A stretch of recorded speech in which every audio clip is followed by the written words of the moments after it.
ارے ہمارے اور آپ کے جیسے اس دور میں پیدا ہونے کے لائق ہوتے، یقیناً اللہ ہمیں اس دور میں پیدا کر دیتا۔ ہم اس دور میں پیدا ہونے کے لائق نہیں تھے، اس لیے ہمیں آج کے زمانے میں پیدا کیا گیا۔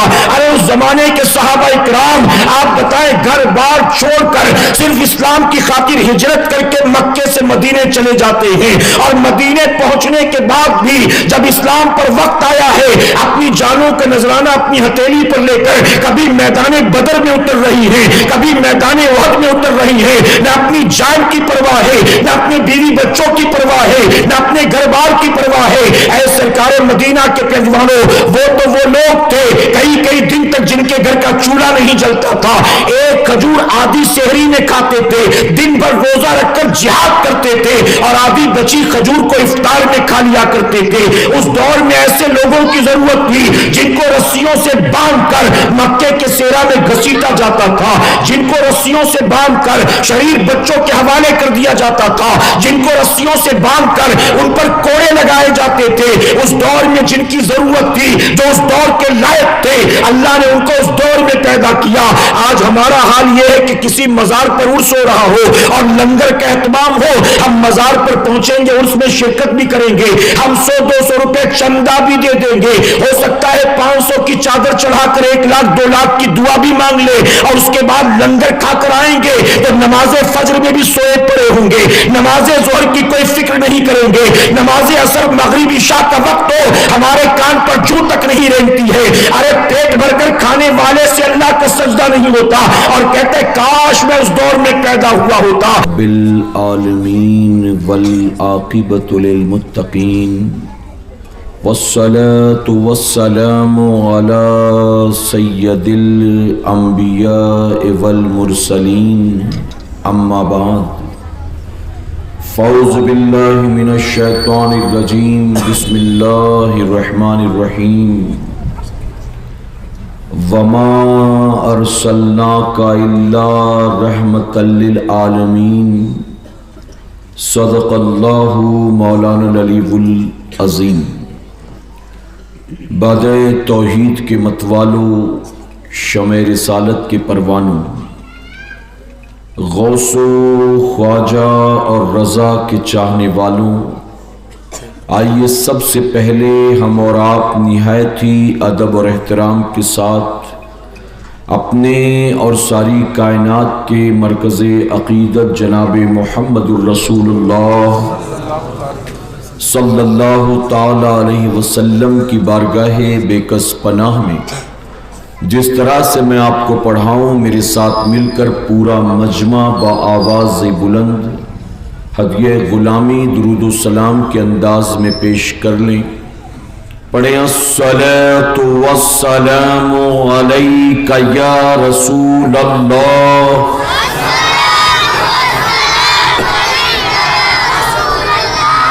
الصلاۃ والسلام علیک یا حبیب اللہ،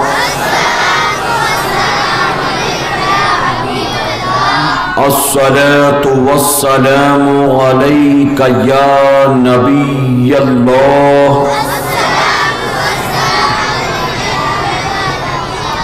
وعلی آلک واصحابک یا نور اللہ، صلی اللہ تعالی علیہ وسلم۔ رب کعبہ کی بارگاہ میں دعا ہے، مولا اپنے حبیب صاحب لولاک صلی اللہ تعالی علیہ وسلم کے صدق و طوفیل ہم تمام حاضرین اور سامعین کو تو دم واپسی تک حق کہنے، حق سننے اور اپنے حق والے بندوں کے دامن سے وابستہ رہنے کی توفیق نصیب فرما۔ ساتھ ہی بارگاہ رب العزت میں دعا ہے کہ میرے کریم ہمیں خیر و عافیت کے ساتھ ماہ رجب المرجب، ماہ شعبان و ماہ رمضان المبارک نصیب فرما، اور آج کی اس محفل پاک میں جتنے لوگ بھی آئے ہیں مولا ہم سب کو، ہمارے والدین کو، ہماری قیامت تک آنے والی تمام نسلوں کو صحیح معنوں میں غوث و خواجہ اور رضا سے محبت کی توفیق نصیب فرما، اور اپنے ان محبوبین کی محبتوں کا صلہ ہمیں دنیا اور آخرت دونوں جہاں میں نصیب فرما۔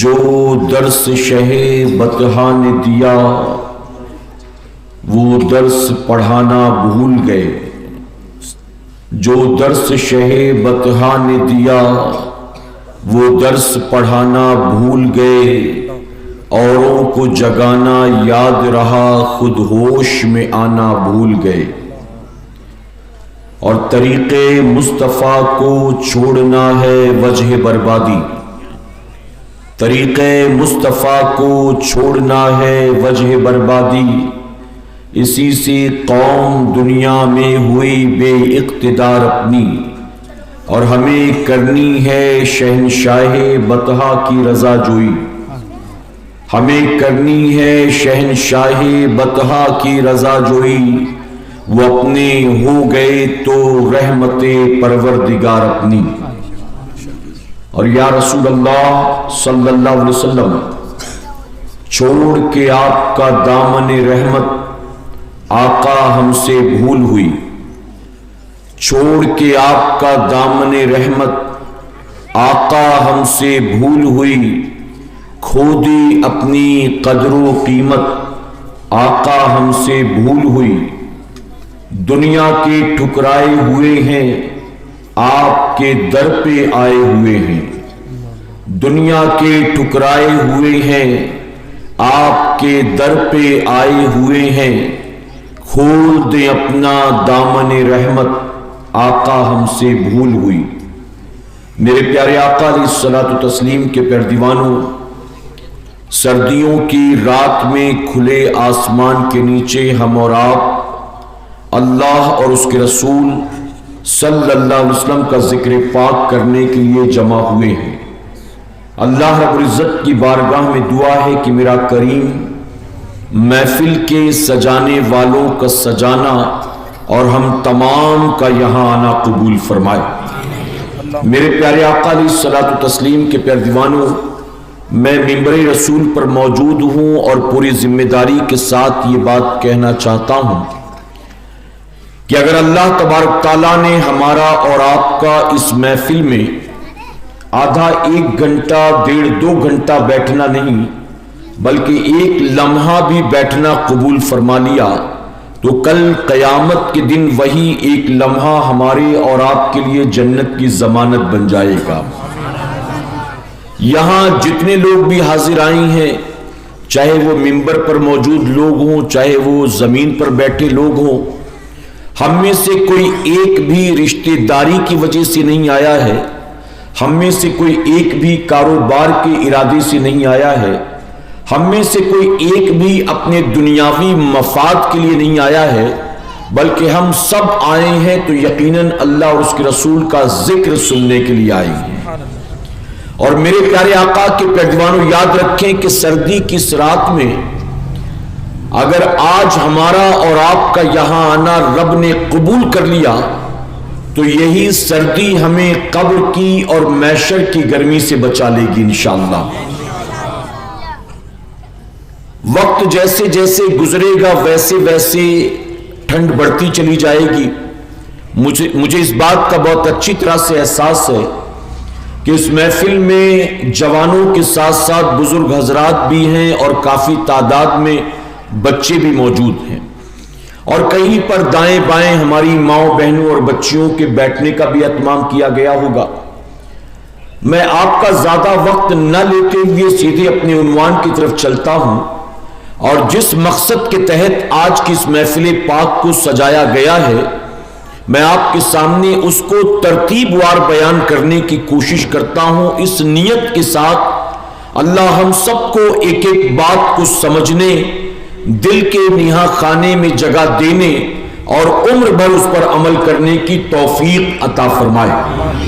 میرے پیارے آقا علیہ الصلوۃ والتسلیم کے پیروانوں، نشے کی تباہ کاریاں، اس عنوان پر گفتگو کرنے کا حکم دیا گیا ہے۔ میں علماء کی موجودگی میں پوری ذمہ داری کے ساتھ ایک بات کہتا ہوں کہ اس وقت صرف آپ کے اس علاقے میں نہیں بلکہ ہندوستان کے مختلف اسٹیٹس میں یا مختلف شہروں میں یا گاؤں دیہات میں جہاں کہیں بھی جانے کا موقع ہوتا ہے، محفل چاہے 11ویں شریف کی ہو، چاہے ماہ محرم الحرام کی ہو، چاہے ربیع الاول شریف کی ہو، چاہے وہ محفل چھٹی شریف کے موقع پر ہو، عرس پاک کے موقع پر ہو، اکثر آج کل مسلمانوں کے ایسے اجتماعات میں ہمیں انہی عنوانات پر گفتگو کرنے کا حکم دیا جاتا ہے، اور ان ٹاپکس پر بیان کرنے اور کروانے کی سب سے بڑی وجہ یہ ہے کہ آج مسلمانوں میں نشہ کرنے والوں کی تعداد بہت تیزی کے ساتھ بڑھ رہی ہے۔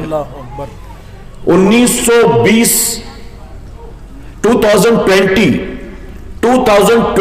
اور 2020 کے مقابلے میں ایک سروے کے مطابق بتایا گیا کہ 2020 میں جتنے ڈرگز ایڈکٹس پائے جاتے تھے، نشہ کرنے والے لوگ پائے جاتے تھے، 2 سال کے اندر اس میں 46% کا اضافہ ہو چکا ہے، یعنی ایک ریشو کے مطابق 50% لوگوں میں اضافہ ہو چکا ہے۔ یعنی اگر 2020 میں 100 لوگ نشہ کرتے تھے تو 2022 میں تقریباً 150 لوگوں نے نشہ کرنا شروع کر دیا ہے۔ میرے پیارے آقا کے پیروانوں، ایک رپورٹ کے مطابق پوری دنیا میں 24 گھنٹے میں تقریباً 1.5 لاکھ لوگ مرتے ہیں۔ کتنے لوگ؟ پوری دنیا میں 24 گھنٹے میں 1.5 لاکھ موتیں ہوتی ہیں، اور ابھی آپ نے مجھ سے پیشتر سنا کہ پوری دنیا میں صرف شراب کی وجہ سے سال بھر میں تقریباً 3 ملین یعنی 30 لاکھ موتیں ہوتی ہیں، صرف شراب کی وجہ سے۔ اور اگر شراب کے ساتھ دیگر نشاور چیزوں کو جوڑ دیا جائے تو میرے پیارے آقا علیہ الصلوۃ والتسلیم کے پیروانوں، رپورٹ کے مطابق یہ بات واضح ہوتی ہے کہ پوری دنیا میں لوگ سال بھر میں کینسر سے اتنا نہیں مرتے، ہارٹ اٹیک سے اتنا نہیں مرتے، ٹی بی سے اتنا نہیں مرتے، بی پی سے اتنا نہیں مرتے، روڈ ایکسیڈنٹس میں اتنا نہیں مرتے، عمر کے بڑھ جانے اور بڑھاپے کی وجہ سے اتنا نہیں مرتے جتنا پوری دنیا میں سال بھر میں لوگ ڈرگز اور نشاور چیزوں کی وجہ سے مرتے۔ آپ سوچیں، کورونا کی وجہ سے اتنے نہیں مرے جتنا سال بھر میں لوگ ڈرگز کی وجہ سے مرتے۔ اور میرے پیارے آقا کے پیروانوں، اگر کوئی عیسائی شراب پیتا ہے، اگر کوئی یہودی شراب پیتا ہے، یہ وہ لوگ جو کسی اور مذہب کے ماننے والے ہیں، تو ان کے مذہب میں ممکن ہے کہ اس پر کوئی روک ٹوک یا اس پر کوئی پابندی نہ ہو، لیکن ہم اور آپ اسلام کے ماننے والے ہیں، اور بہت شرم کے ساتھ یہ بات کہنی پڑتی ہے، غیرت آتی ہے یہ بات کہتے ہوئے کہ جس مذہب میں 1450 سال پہلے خود اللہ اور اس کے رسول صلی اللہ علیہ وسلم نے شراب اور دیگر نشاور چیزوں سے منع کر دیا، اس کو حرام قرار دے دیا گیا واضح طور پر، آج اسی رب کا کلمہ پڑھنے والے، اسی رسول کی محبت کا دعویٰ کرنے والے سب سے زیادہ نشاور چیزوں کا استعمال کرتے ہوئے نظر آ رہے ہیں۔ بتائیے غلط تو نہیں کہہ رہا ہوں میرے پیارے آقا کے پیروانوں؟ جو مسلم پاکٹ ایریا ہے، جہاں مسلمانوں کی میجورٹی رہتی ہے، اکثریت رہتی ہے، ان علاقوں میں بھی اگر آپ جا کر دیکھیں گے تو آپ کو پتا چلے گا مسلم محلوں کے اندر بھی شراب پینے والے لوگ موجود ہیں، مسلم محلوں کے اندر چرسی گنجیڑی موجود ہے۔ بلکہ میں آپ کو ایک آنکھوں دیکھی بات بتاؤں، میرے پیارے آقا کے پیروانوں، میں ایک جگہ چند لوگوں کے ساتھ کھڑے ہو کر مسلم محلے میں مسلمانوں کی آبادی میں چند ساتھیوں کے ساتھ میں ایک جگہ چائے پی رہا تھا، اور میں نے وہاں پر دیکھا کہ دوسرے علاقے کے لوگ جو کہ مسلمان نہیں تھے، دوسرے علاقے کے لڑکے اور لڑکیاں بائک لے کر آتے، وہاں لگاتے، پہلے ایک دو آئے تو ہم نے سوچا کہ شاید یہ چائے والا اتنا مشہور ہے کہ لوگ یہاں چائے پینے کے لیے آتے ہیں، لیکن ہم نے دیکھا کہ بائک لگانے کے بعد چائے والے کے پاس کوئی نہیں آیا، بلکہ چائے والے سے چند قدم دور گئے ایک آدمی کھڑا تھا، اس کے پاس جیسے ہی پہنچے اس نے پاکٹ سے نکال کر کوئی چیز ان کے حوالے کی، ان لوگوں نے پیسہ اس کے ہاتھ میں رکھا، اس نے پیسہ جیب میں رکھا۔ ہم نے ایک کو دیکھا، دو کو دیکھا، تین کو دیکھا، جب ہم نے 10 منٹ کے اندر کئی لوگوں کو آتا جاتا دیکھا، اس میں مسلمانوں کے لڑکے بھی تھے، غیر مسلم نوجوان بھی تھے، اور میں نے یہ بھی دیکھا کہ صرف لڑکے نہیں لڑکیاں بھی آ کر لے کر جا رہی تھی۔ تو مسلمانوں پتہ چلا کہ آج مسلمان صرف ڈرگس لیتا نہیں ہے بلکہ کسی اور کو بھی لینا ہو تو وہ بھی مسلمانوں کی آبادی میں آ کر خرید کر لے جاتا ہے۔ یعنی زہر پینے والا بھی مسلمان ہے اور زہر بیچ کر مال بنانے والا بھی مسلمان ہے۔ یہ آج ہمارا حال ہے۔ میرے پیارے آقا علیہ الصلوۃ والتسلیم کے فرزوانوں، آپ بتائیں اللہ اور اس کے رسول صلی اللہ علیہ وسلم نے جس چیز سے 1450 سال پہلے ہمیں اور آپ کو منع کر دیا، اگر اس کے باوجود ہم باز نہ آئے، اس کے باوجود ہم اللہ رسول کی بات نہ مانے، تو کیا بتائیے اللہ ہم کو عزت عطا فرمائے گا؟ اللہ ہم کو کامیابی اور سربلندی عطا کرے گا؟ اللہ ہمارے رزق میں برکت عطا کرے گا؟ آج لوگ ہم سے آ کر کہتے ہیں کہ حضرت میں کیا کروں سمجھ میں نہیں آتا، میں نہیں چاہتا ہوں کہ میں بچوں کے سامنے بیوی پر ہاتھ اٹھاؤں، لیکن میری بیوی اتنی نافرمان ہو گئی ہے کہ میری بات ماننے کو تیار نہیں ہے۔ کبھی کوئی کہتا میری اپنی اولاد میری بات نہیں مانتی، ماں باپ پریشان کہتے کہ اولاد بات نہیں مانتی۔ ہم نے اس کے ہر شوق کو پورا کیا، ہم نے اچھا سے اچھا کھلایا پلایا ہے، جو چاہا اس کو پہنایا ہے، لیکن اس کے باوجود ہماری اولاد ہماری بات نہیں مانتی۔ کبھی کوئی کہتا میرے بھائی بہن میری بات نہیں مانتے، کبھی کوئی کہتا میرے نوکر میری بات نہیں مانتے۔ اے سرکار مدینہ کے پیروانوں، اس طرح سے شکوہ شکایت کرنے والوں سے میں کہتا ہوں جب تمہارے جیسے تمہارے اپنے تمہاری بات نہیں مانتے تو تمہیں بڑی تکلیف ہوتی ہے۔ تو مجھے سب سے پہلے یہ بتاؤ، کیا تم خود اللہ اور اس کے رسول کی بات مانتے ہو؟ جن چیزوں کا حکم اللہ نے دیا تم مانتے ہو؟ جن چیزوں سے رسول اللہ صلی اللہ علیہ وسلم نے منع کیا تم مانتے ہو؟ جب اللہ کا کلمہ پڑھنے کے بعد تم اللہ کی بات نہیں مانتے، اللہ کے پیارے محبوب صلی اللہ علیہ وسلم کی بات نہیں مانتے، تو تم کس منہ سے یہ امید کرتے ہو کہ تمہاری اولاد تمہاری بات مانے گی، تمہاری بیوی تمہاری بات مانے گی، تمہارے بھائی بہن تمہاری بات مانیں گے؟ ارے جب تم اللہ رسول کی بات نہیں مانتے تو دنیا تمہاری بات کہاں مانے گی؟ اور تاریخ اٹھا کر دیکھ لو، ہم جیسے لوگ جو رب رسول کی بات نہیں مانتے، ہمارے اپنے ہماری بات نہیں مانتے، اور جو اللہ رسول کی بات مانتے ہیں، اس غریب نواز کو دیکھ لو، اس غریب نواز کی بات صرف ان کے مرید نہیں مانتے، ان کی جوتیاں بھی ان کی بات مانتی، انا ساگر کا پانی بھی ان کی بات مانتا ہے، پرتھوی راج چوہان کے اونٹ بھی ان کی بات مانتے ہیں۔ ارے جوگی جے پال ایجنٹ بن کر آیا تھا پرتھوی راج چوہان کا، لیکن آنے کے بعد وہ بھی میرے غریب نواز کی بات مانتا ہے۔ کیوں مانتا ہے؟ اس کی وجہ یہ تھی کہ وہ لوگ من کی مرضی کے مطابق زندگی گزارنے والے نہیں تھے، وہ اپنے مولا کی مرضی کے مطابق زندگی گزارنے والے تھے۔ ان کا جینا بھی اپنے رب کے لیے تھا، ان کا مرنا بھی اپنے رب کی رضا کے لیے تھا۔ لیکن آج ہمارا حال کیا ہے؟ میرے پیارے آقا علیہ الصلوۃ والتسلیم کے پیروانوں، چھوٹے چھوٹے بچے بیٹھے ہیں، بزرگ حضرات بیٹھے ہیں، لیکن مجبوراً مجھے یہ بات کہنی پڑتی ہے۔ مسلمانوں کے ایک محلے میں مجھے بلایا گیا تقریر کرنے کے لیے، مجھے کوئی ٹاپک نہیں دیا گیا۔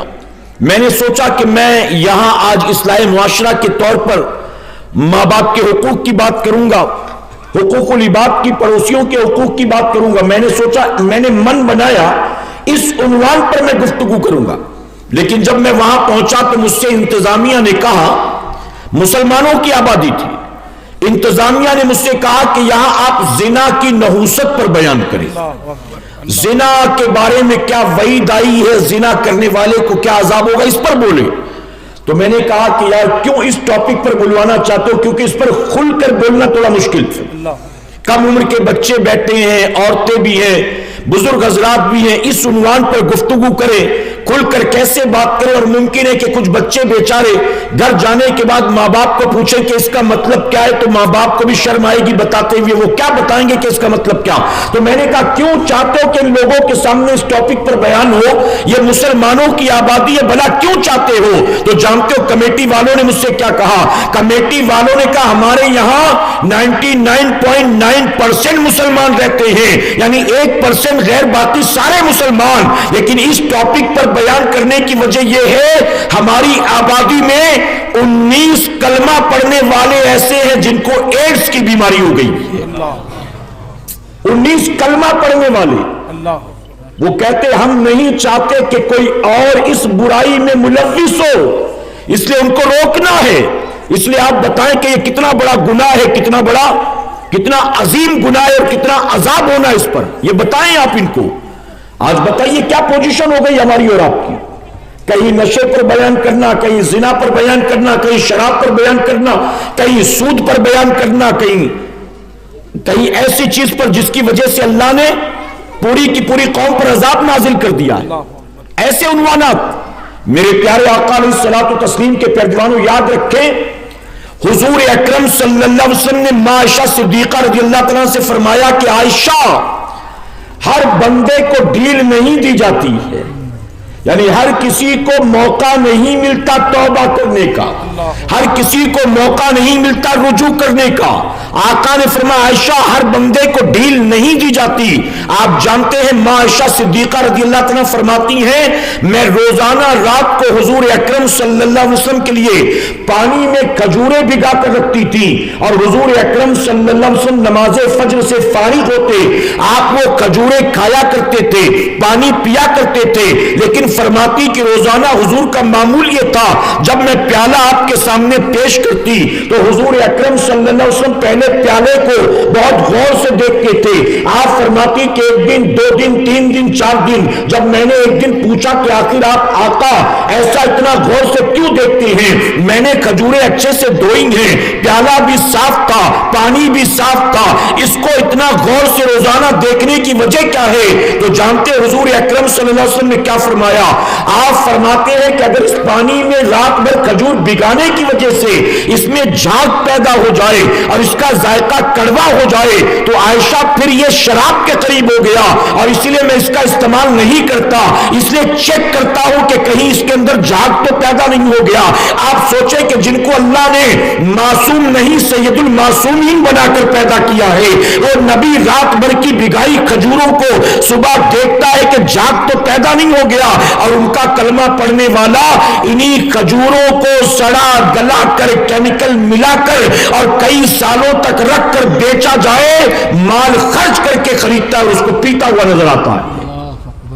میرے پیارے آقا کے پیروانوں آپ کو پتا ہوگا زمانے جاہلیت میں جب لوگ دھڑلے سے شراب پیا کرتے تھے, جب ہر دعوت کی اسپیشل ڈش شراب ہوا کرتی تھی, اگر دعوت میں دسترخوان پر شراب نہ ہو تو لوگ منہ ٹیڑھا کرتے تھے, لوگ میزبان پر لان تان کرتے تھے, یہ کیسی دعوت ہے, اس میں بیسک چیز بھی نہیں ہے, شراب بھی نہیں.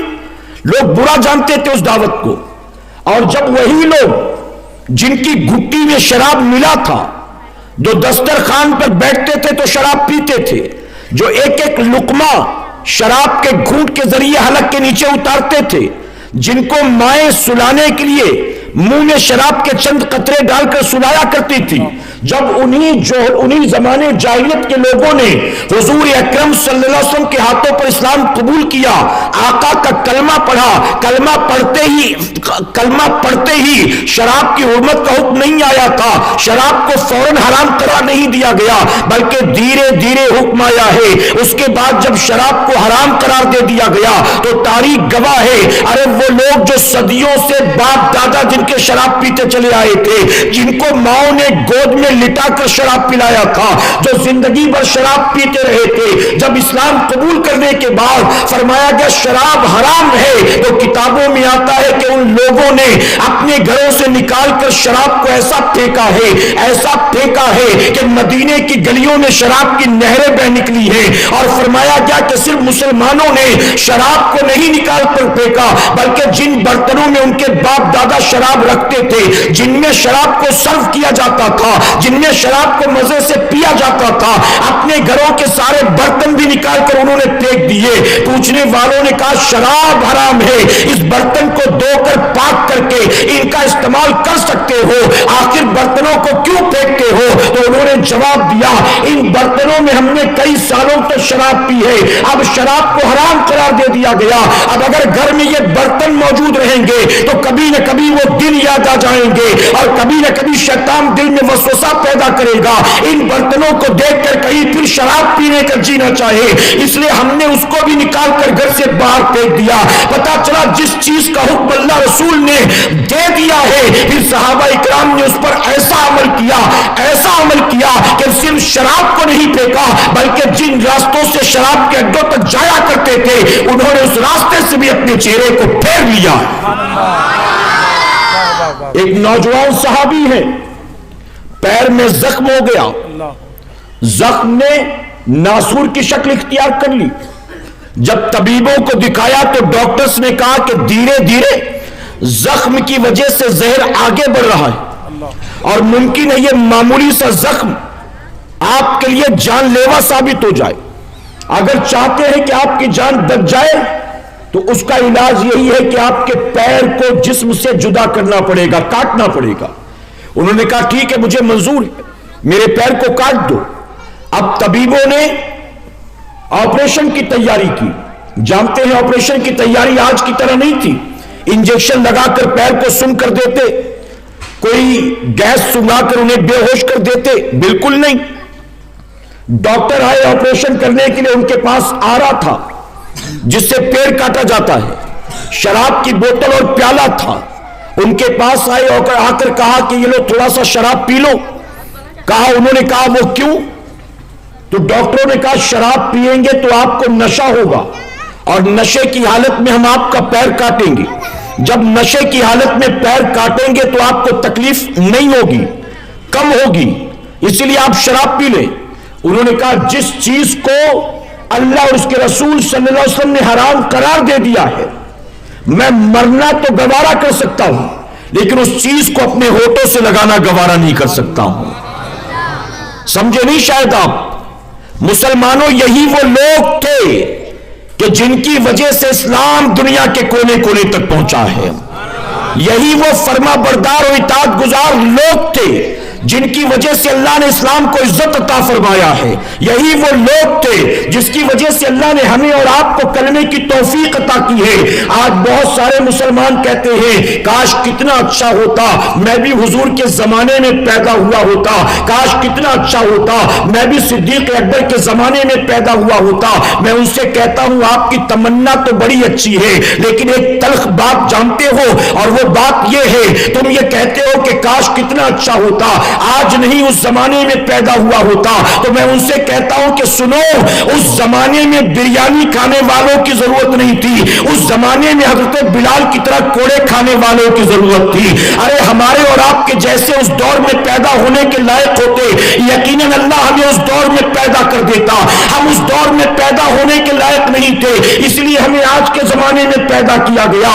ارے اس زمانے کے صحابہ اکرام آپ بتائیں گھر بار چھوڑ کر صرف اسلام کی خاطر ہجرت کر کے مکے سے مدینے چلے جاتے ہیں، اور مدینے پہنچنے کے بعد بھی جب اسلام پر وقت آیا ہے اپنی جانوں کا نذرانہ اپنی ہتھیلی پر لے کر کبھی میدان بدر میں اتر رہی ہیں، کبھی میدان احد میں اتر رہی ہیں، نہ اپنی جان کی پرواہ ہے، نہ اپنی بیوی بچوں کی پرواہ ہے، نہ اپنے گھر بار کی پرواہ ہے۔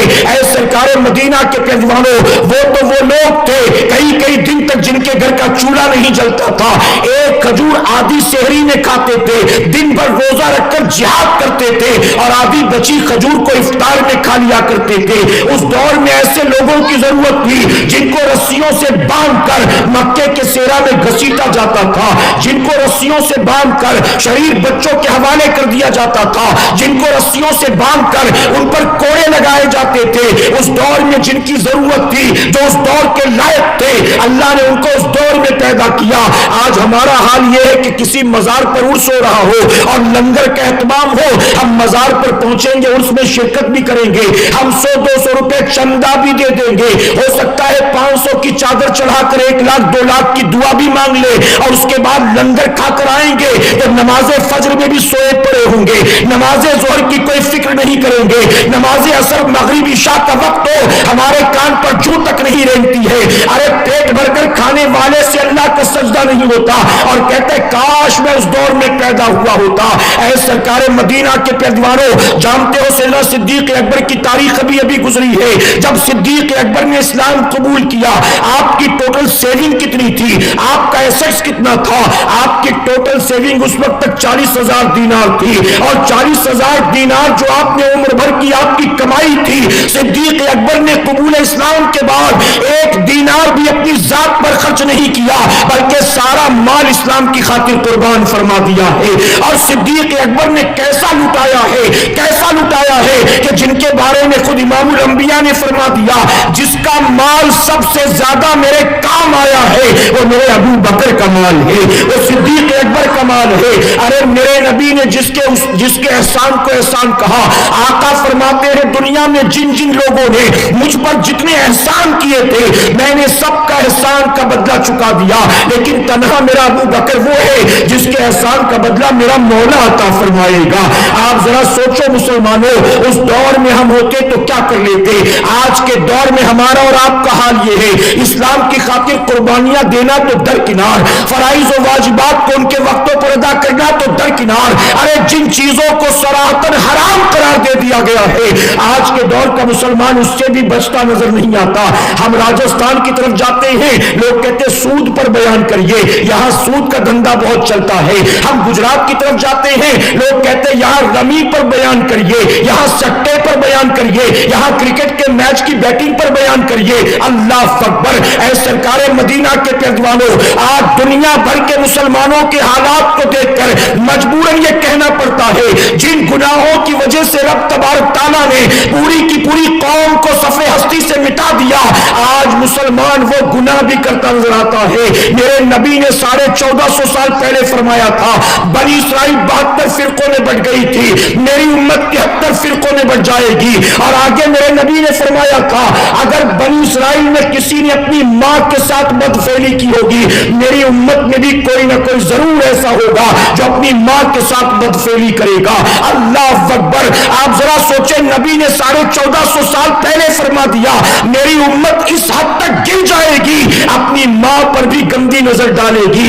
اب بتاؤ, جب کوئی اپنی ماں پر بری نظر ڈال سکتا ہے تو اس کی نگاہوں سے پڑوسی کی بیٹیاں محفوظ ہوں گی, دوست کی بیویاں محفوظ ہوں گی, اپنے رشتہ داروں کی بچیاں محفوظ ہوں گی. میرے پیارے آقا کے پیروانوں, معذرت کے ساتھ کہتا ہوں, جب کبھی رات کے 10, 11, 12 بجے کسی بچی کو برقع پہن کر اکیلے کہیں راستے پر جاتا دیکھتا ہوں, دل میں خیال آتا ہے مولا پتہ نہیں کون سی مجبوری ہے جو رات کو اکیلی بیچاری چلی جا رہی ہے, پتہ نہیں کہاں جا رہی, کس کام سے جا رہی ہے.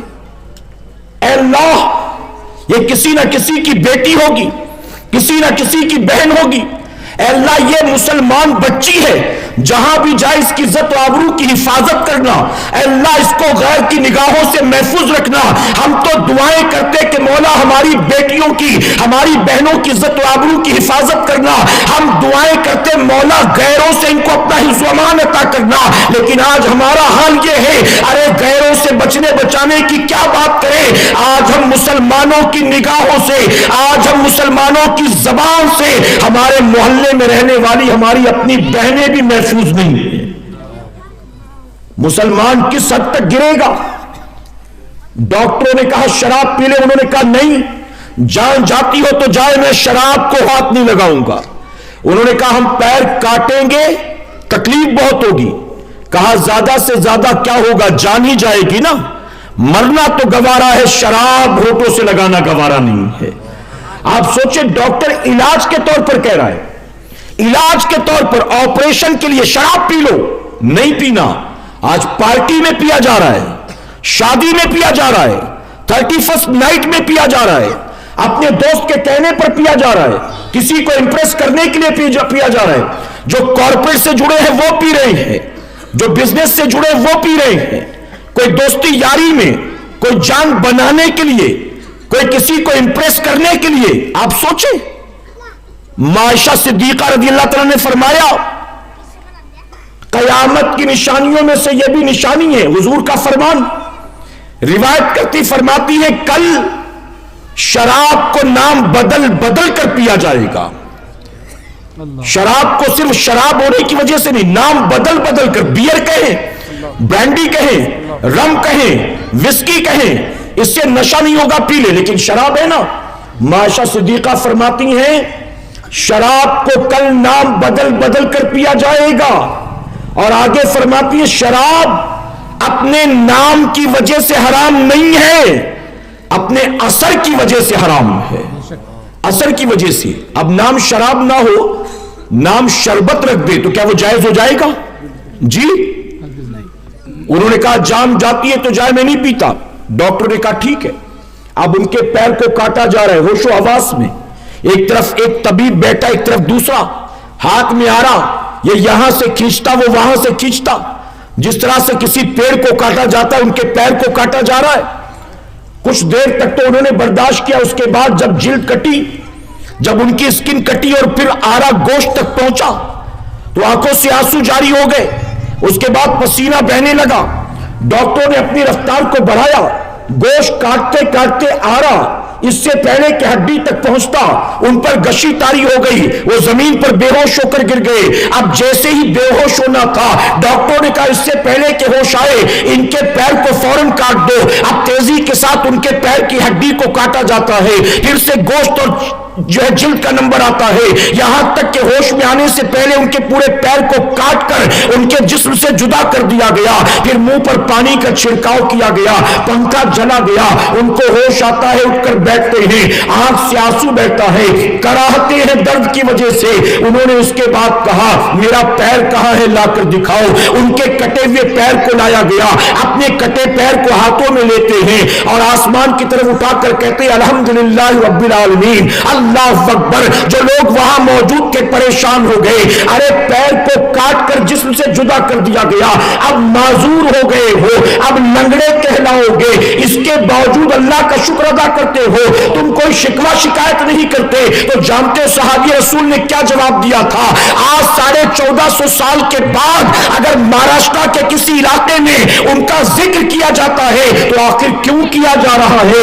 ارے ہم تو مریں گے تو چند دنوں کے بعد ہماری اولاد ہمارے قبر کا پتہ بھول جائے گی. جب بچہ شب برات میں قبرستان جاتا ہے تو اپنے دوستوں سے کہتا ہے یار 2 سال کے بعد آیا ہوں, پتہ نہیں چل رہا ابا کی قبر یہ والی ہے کہ وہ والی ہے. پہلے ایک پیڑ تھا تو پتہ چل جاتا تھا, قبرستان والوں نے کاٹ دیا تو پتہ ہی نہیں چل رہا ابا کی قبر کون سی ہے. ہم مریں گے تو ہماری اولاد بھی ہمارے قبر کا پتہ بھول جائے گی. لیکن 1450 سال کے بعد بھی اگر یہ صحابہ اکرام ہماری محفلوں میں زندہ ہیں, ہماری کتابوں میں زندہ ہیں, ہمارے دلوں میں زندہ ہیں, ہماری درس گاہوں میں زندہ ہیں, آخر اس کی وجہ کیا ہے؟ اس کی وجہ صرف ایک ہے, جو اپنی مرضی کے مطابق جیتا ہے اس کے اپنے بھی اس کو بھول جاتے ہیں, اور جو مولا کی مرضی کے مطابق جیتا ہے اللہ اس کو قیامت تک کی زندگی عطا فرماتا ہے.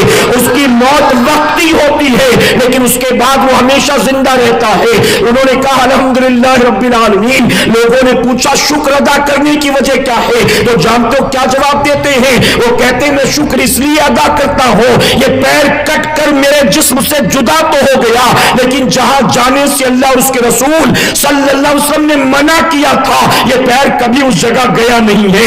اس بات پر میں رب کا شکر ادا کرتا ہوں. اللہ اکبر. معلوم ہوا وہ جسم کی اعضاء کو کاٹ کر تن سے جدا کرنا تو گوارا کرتے تھے لیکن اللہ رسول کی نافرمانی کے راستے پر جانا گوارا نہیں کرتے تھے.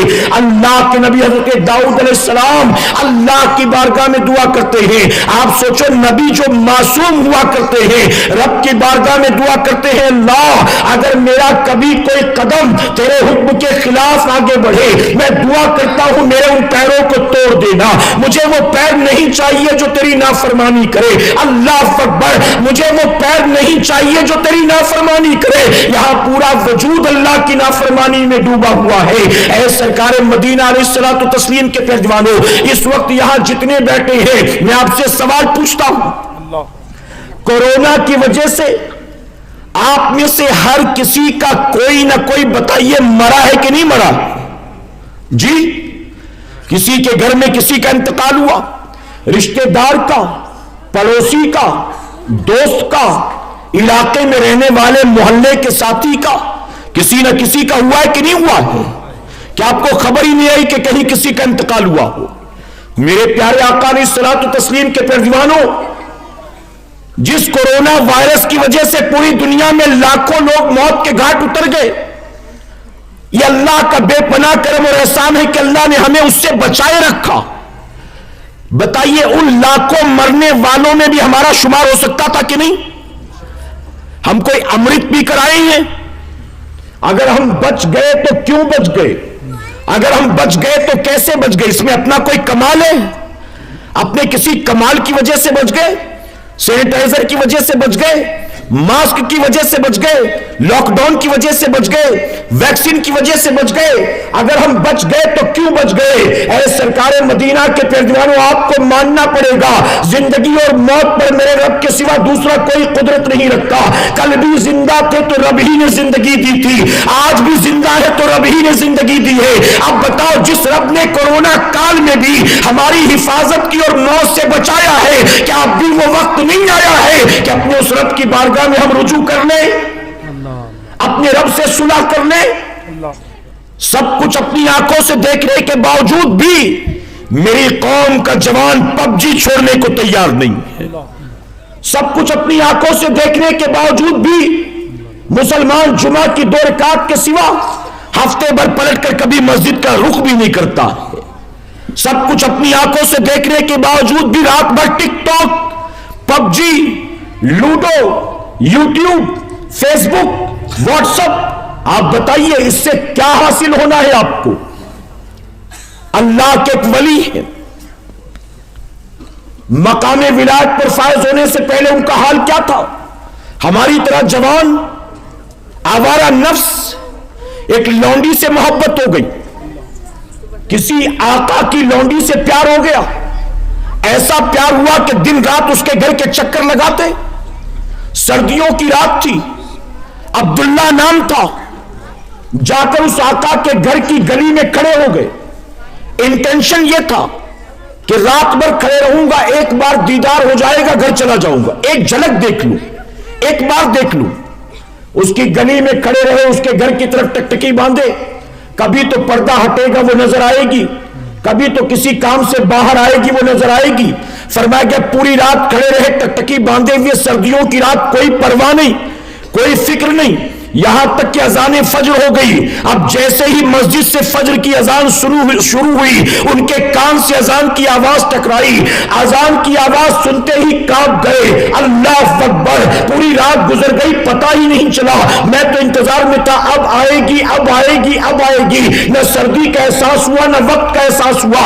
اذان کی آواز سنی تو فوراً خیال آیا، اگر یہی رات میں نے گلی میں کسی عورت کے لیے نہیں، مصلے پر اپنے مولا کے لیے گزارا ہوتا، اگر یہی رات میں نے سجدوں میں گزار دی ہوتی، یہی رات میں نے تلاوت میں گزار دی ہوتی، یہی رات میں نے عبادت میں گزار دی ہوتی، تو میں یقین کے ساتھ کہتا ہوں یہی رات قیامت میں میرے نجات کا سبب بن جاتی. میں نے اپنی زندگی کی ایک رات کو اس کے لیے برباد کر دیا جس کے نزدیک میری کوئی اہمیت بھی نہیں ہے. میں رات بھر کھڑا رہا، نہ ایک جھلک دیکھ سکا، نہ اس کو پتا چلا کہ میں یہاں کھڑا ہوں. ایسی محبت پر لعنت بھیجتا ہوں. یہ کہہ کر وہ بندہ پلٹا، رب کی بارگاہ میں رجوع کی، سچے دل سے توبہ کی، اور پھر جانتے ہو جسے دنیا عبداللہ کے نام سے یاد کرتی تھی، اللہ نے قیامت تک کے لیے اس کو ایسا ولایت کا مقام عطا کیا کہ وہی عبداللہ ابن مبارک بن کر دنیا میں چمکے. توبہ کے بعد عبداللہ ابن مبارک کی والدہ کہتی ہے، دوپہر کا وقت تھا، بیٹے کو روٹیاں کھلانے کے لیے میں ڈھونڈ رہی تھی، کہاں گیا؟ نماز کے لیے گیا تو لوٹ کے آیا نہیں. کہتی میں ڈھونڈتے ڈھونڈتے اسے ایک باغ میں پہنچی، دوپہر کا وقت تھا، میرا بیٹا باغ میں ایک درخت کی چھاؤں میں لیٹا تھا. عبداللہ ابن مبارک کی ماں کہتی میں نے دیکھا وہ پیڑ کے نیچے لیٹا ہے. میں گئی اس کو جگانے، قریب پہنچی تو میں نے دیکھا کہ میرا بیٹا جب لیٹا ہے نا، اس کے سرہانے ایک سانپ پھن کھول کر کھڑا ہے، اپنا منہ کھول کر اس کے سرہانے کھڑا ہے۔ عبداللہ بن مبارک کی ماں کہتی میں تو گھبرا گئی، جیسے ہی تھوڑا سا ہلے گا ڈلے گا یہ تو فوراً ڈنک مار دے گا، پھر میرے بیٹے کا کیا بنے گا؟ وہ کہتی میں آہستہ آہستہ دھیرے دھیرے آگے بڑھی کہ جا کر کیسے جیسے تیسے بیٹے کو جگاؤں کہ کہیں اس کی کسی حرکت سے سانپ اس کو ڈنک نہ مار دے۔ ماں کہتی جب قریب گئی تو میری آنکھیں پھٹی رہ گئی، ارے وہ سانپ میرے بیٹے کے سرہانے ڈنک مارنے کے لیے نہیں بیٹھا تھا۔ عبداللہ ابن مبارک کی ماں کہتی ہے کہ سانپ کے منہ میں نرگس کی پتیاں تھی اور میں دیکھ کر حیران تھی، جب کوئی مکھی اڑتے ہوئے میرے بیٹے کے چہرے کے پاس آتی تھی وہ سانپ اس مکھی کو بھگا رہا تھا۔ اللہ اکبر! آپ سوچے کل تک ایک لڑکی کی محبت میں جو پاگل تھا، رب کی بارگاہ میں پلٹا، لڑکی کی محبت کو نکالا، رب کی محبت کو بٹھالا تو رب نے وہ مقام عطا کر دیا کہ کھلے میدان میں جا کر سوتے ہیں، اللہ ان کی حفاظت کے لیے سانپ کو مسلط کر دیتا ہے۔ یہ چرس پینے والی قوم ٹھوکروں میں نہیں ہوگی تو کہاں جائے گی؟ یہ گانجا پینے والے، چلم پینے والے، شراب پینے والے ٹھوکروں میں نہیں ہوں گے تو کہاں جائیں گے؟ ہم رو رو کر کہتے مولا ہمارے حال کو دیکھ، مولا ہمارے حال کو دیکھ، مولا ہمارے حال کو دیکھ۔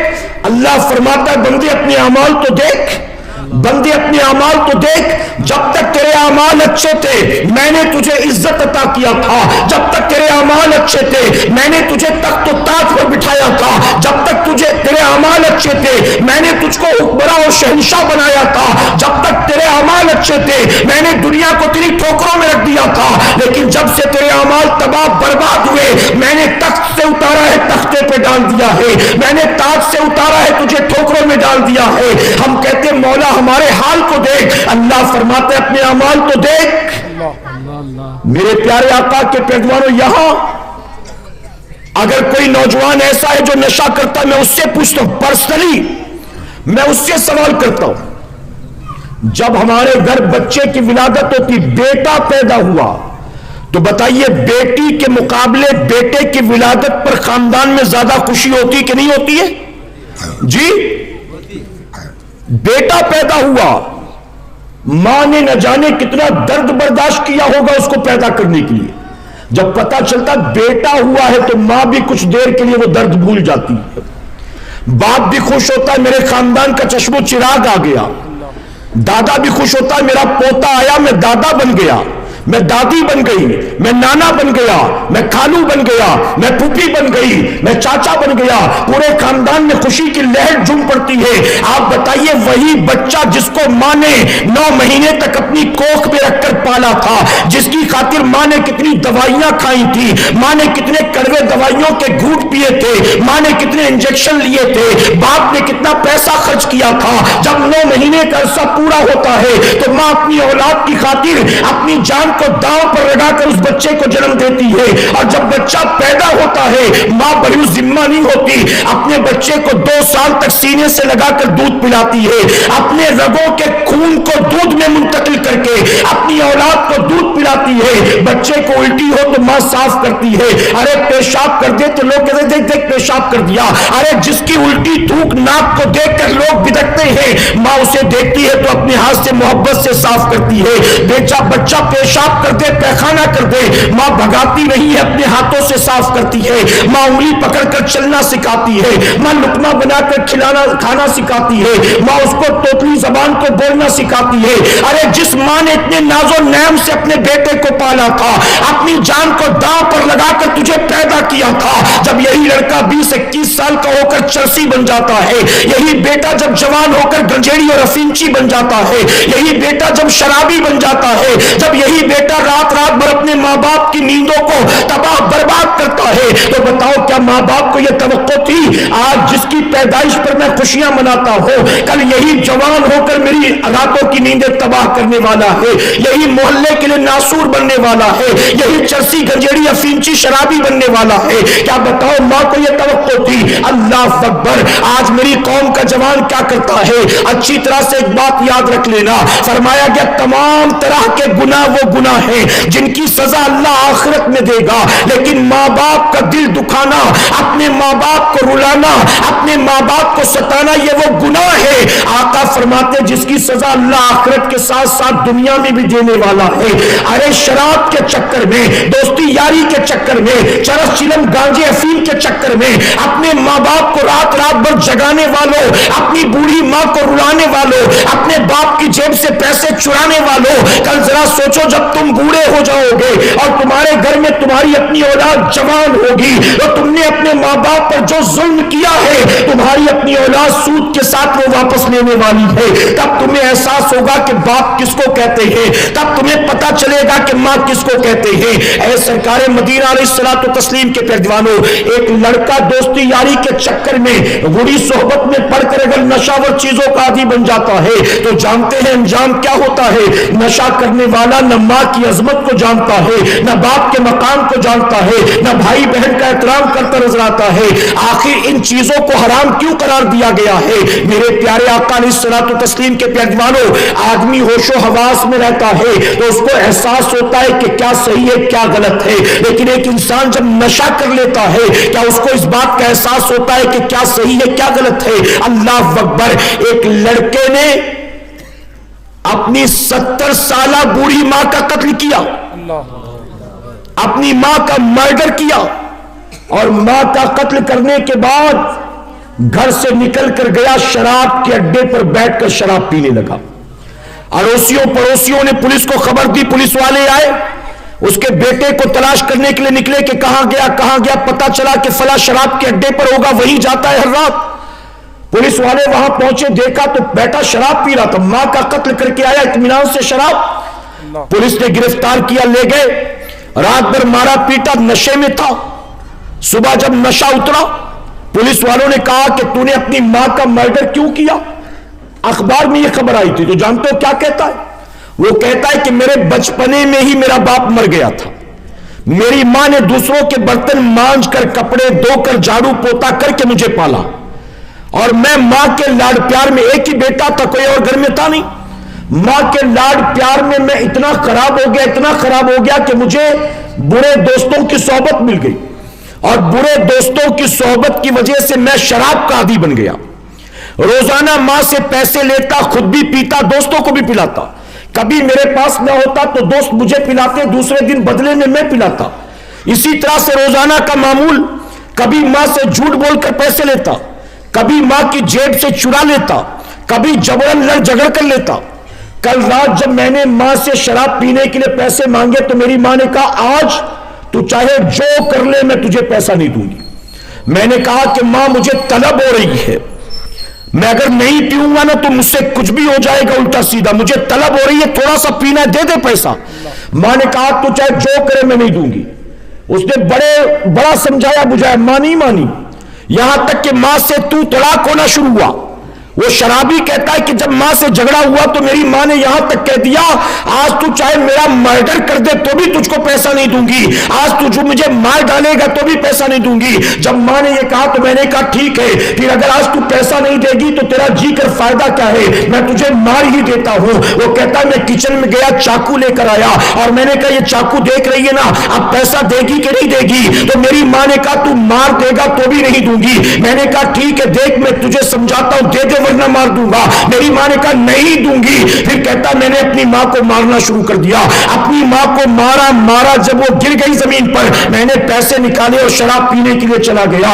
اے سرکار مدینہ کے پیروانوں، اخبار میں پڑھی ہوئی خبر آپ کو میں بتاتا ہوں، میں الف لیلا کی داستان نہیں سناتا ہوں. ایک بیٹا جب شراب کا عادی بن جاتا ہے کیا بتائیے اپنے نانا دادا کی عزت کرتا ہے، اپنے ماں باپ کی عزت کرتا ہے؟ ارے بلکہ وہ نہ اپنی اولاد کا خیال رکھتا ہے، نہ اپنے بیوی بچوں کا خیال رکھتا ہے.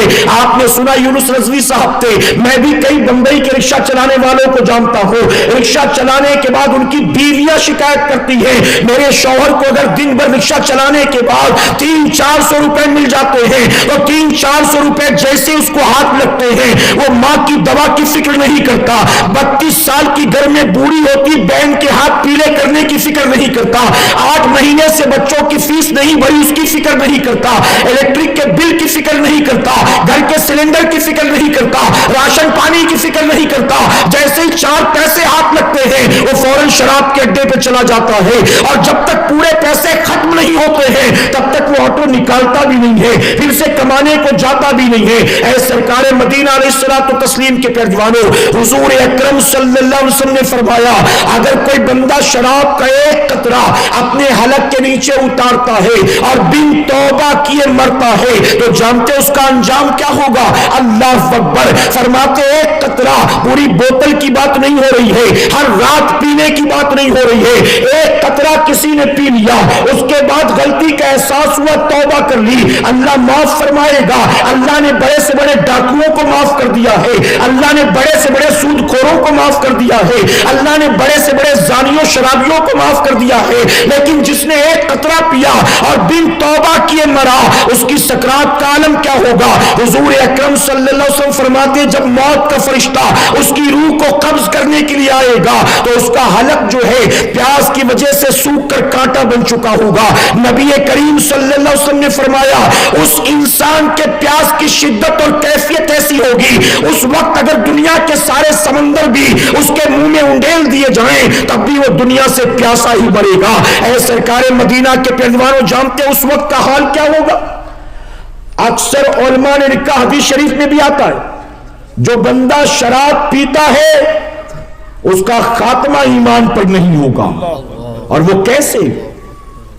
جب لعنت کا توق ڈال کر ابلیس لعین کو جنت سے نکالا گیا تو اس نے اللہ کی بارگاہ میں قیامت تک کی مہلت مانگی, اے اللہ مجھے قیامت تک کی مہلت عطا کر. اب فرمایا کہ حالت سکرات میں جب ایک بندہ حلق سوکھ کر کانٹا بن چکا ہوتا ہے تو اس وقت شیطان آتا ہے ہاتھ میں شہد کا اور شربت کا پیالہ لے کر. شیطان اس کے سامنے آ کر کھڑا ہوتا ہے اور اس سے کہتا ہے کہ دیکھ یہ میں تیرے لیے لے کر آیا ہوں, میں نے زندگی بھر تجھے ورگلایا بہلایا پھسلایا, تو میری بات نہیں مانا, تو لا الہ الا اللہ لا الہ الا اللہ پڑھتا رہا, تو اللہ کا سجدہ کرتا رہا. اس وقت تیری مدد کرنے والا یہاں میرے سوا کوئی نہیں. تیری بیوی بھی ہے لیکن نہیں جانتی تیرا حال کیا ہے, تیرے بیٹے بھی ہیں بھائی بھی ہیں لیکن نہیں جانتے تیری کیفیت کیا ہے. اس وقت تیرا ہمدرد میں ہوں, دیکھیے میں تیرے لیے لے کر آیا ہوں, ایک بار تو مجھے خدا کہہ دے. اگر تو ایک بار کہے گا میں تیرا خدا ہوں, میں وعدہ کرتا ہوں میں تجھے یہ پلا دوں گا. حدیث مبارکہ میں آتا ہے اس بندے پر پیاس کی ایسی شدت ہوتی ہے جس کے مقدر میں ایمان پر خاتمہ نہیں لکھا ہوتا. اب پیاس کی وجہ سے وہ فوراً کہتا میں تجھے اپنا خدا مانتا ہوں, لا مجھ کو فوراً پلا دے. اب جب وہ کہتا ہے تو جانتے ہو شیطان کہہ لگا کر ہنستا ہے اور ان دونوں پیالوں کو زمین پر پٹک دیتا ہے اور کہتا ہے کہ مولا اس نے جو کیا میں اس سے بری الذمہ ہوں, میں نے تو کہا اس نے مان لیا, میں نے زبردستی نہیں کی تھی. اور یہ کہہ کر وہ چلا جاتا ہے. اب دنیا والے دیکھتے ہیں کہ مسلمان مرا ہے, اس کو غسل بھی دیتے ہیں, کفن بھی پہناتے ہیں, اس کو لے جا کر نماز جنازہ پڑھ کر قبر میں دفن بھی کرتے ہیں, اس کے چہرے کو قبلہ رخ بھی کرتے ہیں. لیکن حدیث مبارکہ صحابہ بزرگان دین فرماتے ہیں قبر کے اندر جس کے چہرے قبلے سے پھر جائیں سمجھ جانا کہ اس کا خاتمہ ایمان پر نہیں ہوا ہے. عبداللہ ابن عمرو رضی اللہ تعالیٰ عنہ, صحابہ میں گفتگو چل رہی تھی سب سے بڑا گناہ کون سا, سب سے بڑا گناہ کون سا. کوئی کہہ رہا تھا زنا, کوئی کہہ رہا تھا چوری, کسی نے کہا رہزنی, کسی نے کہا سود خوری, کسی نے کہا ماں باپ کا دل دکھانا.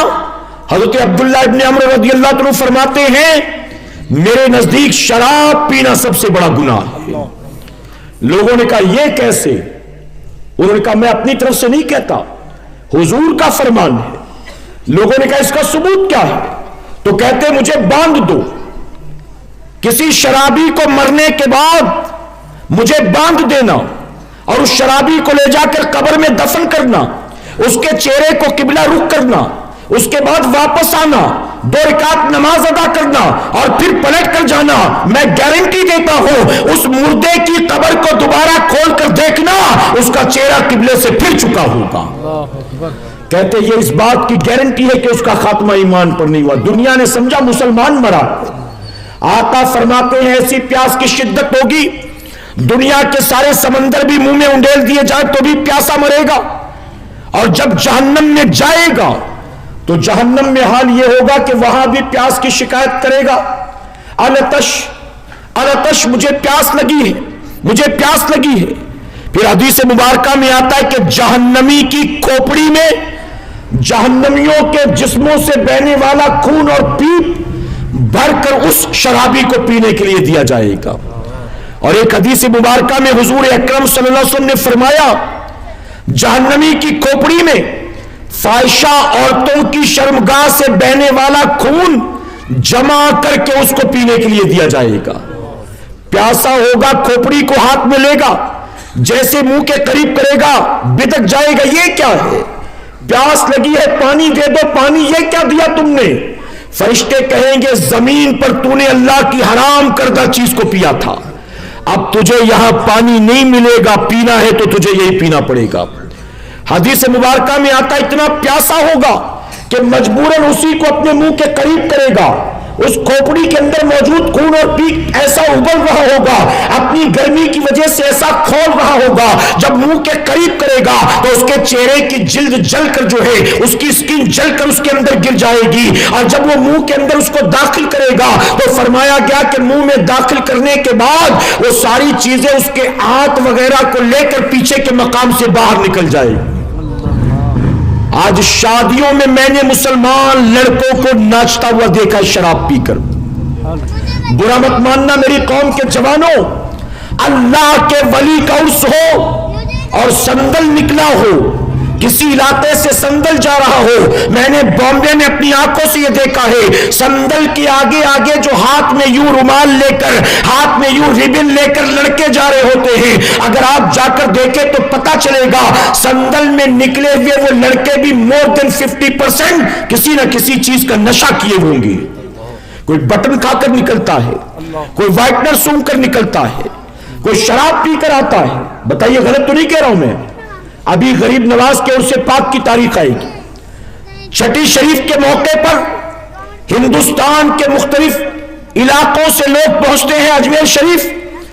آپ غریب نواز کی بارگاہ میں جا کر دیکھیں، اپنی آنکھوں سے آپ کو پتا چلے گا ہمارے نوجوانوں کی اکثریت بلند دروازے پر نہیں، جنتی دروازے پر نہیں، غریب نواز کے آستانے پر نہیں، اکبری یا شاہجہانی مسجد میں نہیں، بلکہ نکل کر دیکھو گے تو جہاں چار یاری پر چرسی گنجیڑیوں کا اڈا ہے، ہماری قوم کا جوان چرسیوں گنجیڑیوں کے جا کر بیچ میں بیٹھا ہوا ہوگا۔ میرے پیارے آقا کے پیروانوں، باتیں بہت سی ہیں، اب 2 باتیں عرض کر کے اپنی گفتگو کو مکمل کرتا ہوں، اجازت ہے آپ کی؟ چونکہ وقت بھی وہی دیا گیا جو کہ ہو چکا ہے۔ حضرت فضیل بن عیاض رضی اللہ تعالیٰ عنہ یہ اپنے وقت کے بہت بڑے ڈاکو تھے، انہوں نے ڈکیتی سے توبہ کی اور اس کے بعد انہوں نے وہ مقام حاصل کیا کہ اللہ تبارک تعالیٰ نے ان کا شمار اپنے ولیوں میں فرمایا ہے۔ فضیل بن عیاض کے بہت سے شاگرد تھے، پتا چلا آپ کے ایک شاگرد پر نزع کا عالم ہے، ایک شاگرد کا انتقال ہونے والا ہے۔ آپ فرماتے میں اس کے گھر گیا، اس کے سرہانے بیٹھ کر میں سورہ یاسین شریف پڑھنے لگا۔ فضیل بن عیاض فرماتے جب میں یاسین شریف پڑھنے لگا تو میرے شاگرد نے کہا کہ بند کر دو اس کو پڑھنا، مجھے نہیں سننا۔ کہتے میرے شاگرد نے کہا اس کو بند کرو پڑھنا، مجھے نہیں سننا۔ فرماتے میں حیران یہ کیا بکواس کر رہا ہے۔ بہرحال میں نے بند کر دیا، میں نے کلمہ پڑھنا شروع کر دیا، اور حکم یہی ہے جب کسی پر سکرات کی کیفیت طاری ہو تو اس کے آس پاس بیٹھ کر قرآن کی تلاوت کرو، کلمہ شریف پڑھو تاکہ اس کی زبان سے کلمہ جاری ہو جائے۔ آپ فرماتے میں نے یاسین شریف بند کیا، میں نے کلمہ پڑھنا شروع کیا تو مجھ سے کہتا کلمہ پڑھنا بند کرو، میں اس کلمے سے بیزار ہو چکا ہوں۔ کہ معاذ اللہ، کلمے سے بیزاری کے اظہار سے مراد کیا ہے؟ بندہ کفر پر مرا، اسلام سے خارج ہو گیا۔ اس نے کہا بند کرو کلمہ پڑھنا، میں اس سے بیزار ہو چکا ہوں معاذ اللہ۔ فضیل بن عیاض فرماتے میں کانپ گیا، کیا ہو گیا اس کو؟ میری آنکھوں سے آنسو جاری ہو گئے، میں نے کسی سے کچھ نہیں کہا کیونکہ میرا شاگرد تھا، قریبی تھا، نیک تھا، نمازی تھا، جاہل نہیں، پڑھا لکھا تھا، کیا ہوا اس کو؟ فضیل بن عیاض کہتے میں اٹھ کے آیا، اپنے گھر روتا رہا یہاں تک کہ وہ مر گیا۔ لوگوں نے مسلمان سمجھ کر، میں نے کسی سے کچھ نہیں کہا، لوگوں نے مسلمان سمجھ کر غسل دیا، کفن پہنایا، نماز جنازہ بھی پڑھی، میت کو لے جا کر دفن بھی کیا۔ فرماتے میں اس کی خاطر روتا رہا رب کی بارگاہ کے مولا، اس نے ایسا کیا جرم کیا، ایسا کیا گناہ کیا کہ اس کا خاتمہ ایمان پر نہیں ہوا جبکہ میرا شاگرد تھا؟ اے اللہ کیا ہوا، میں جاننا چاہتا ہوں۔ فضیل بن عیاض فرماتے 40 راتوں تک میں دعائیں کرتا رہا، رب کی بارگاہ میں روتا رہا، گریہزاری کرتا رہا۔ 40 راتوں کے بعد میں نے خواب میں اپنے شاگرد کو دیکھا۔ فرماتے میں نے اس حال میں دیکھا کہ اس کے جسم کے اوپر ڈامبر کا لباس پہنایا گیا ہے، تارکول کا لباس، اور جہنم کی آگ میں اس کو الٹا پلٹا جا رہا ہے۔ جہنم کی آگ میں وہ کرا رہا تھا، رو رہا تھا۔ میں نے اس سے کہا جب خواب میں آ ہی گیا ہے تو بتا بھی دے تیرا خاتمہ ایمان پر کیوں نہیں ہوا؟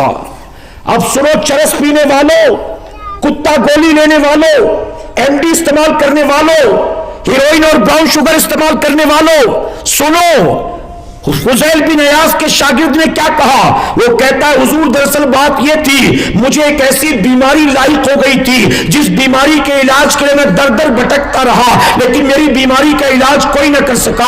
آخر کار مجھے ایک حکیم ایسا ملا جس حکیم نے مجھے یہ مشورہ دیا، اگر تو ہمیشہ کے لیے اس بیماری سے نجات چاہتا ہے تو تو ایک کام کر، تو سال میں ایک مرتبہ ایک پیالہ شراب پی لیا کر۔ میں نمازی تو تھا، میں نیک تو تھا، آپ کا شاگرد تو تھا، آپ کی درس میں بیٹھتا بھی تھا، لوگوں کو درس دیتا بھی تھا، لیکن اپنی بیماری کی وجہ سے سال میں ایک بار شراب ایک پیالہ پی لیتا تھا، اور شراب ایک پیالہ پینا تھا، میرا خاتمہ ایمان پر نہیں ہو سکا۔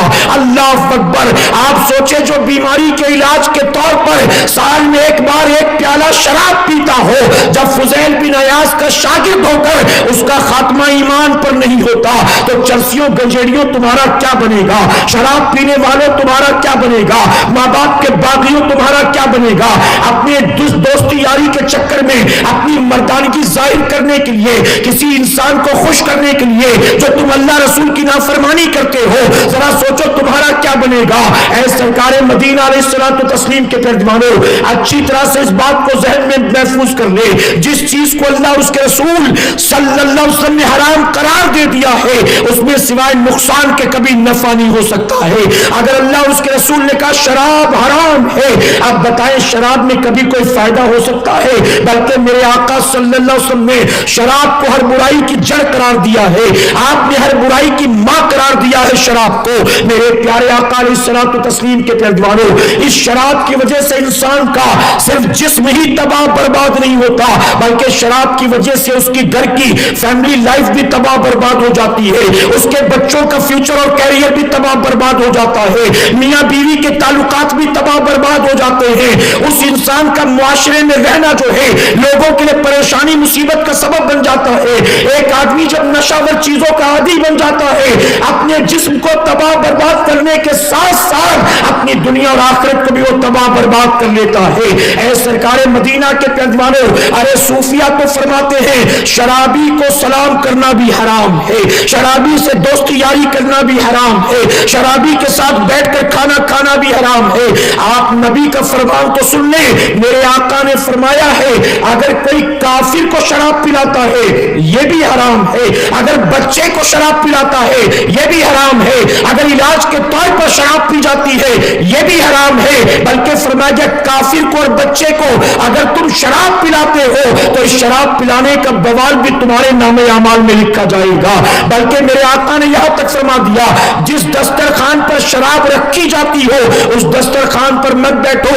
آقا فرماتے جو شرابیوں کے ساتھ اٹھتا بیٹھتا ملتا جلتا ہے کل ان سب کو آگ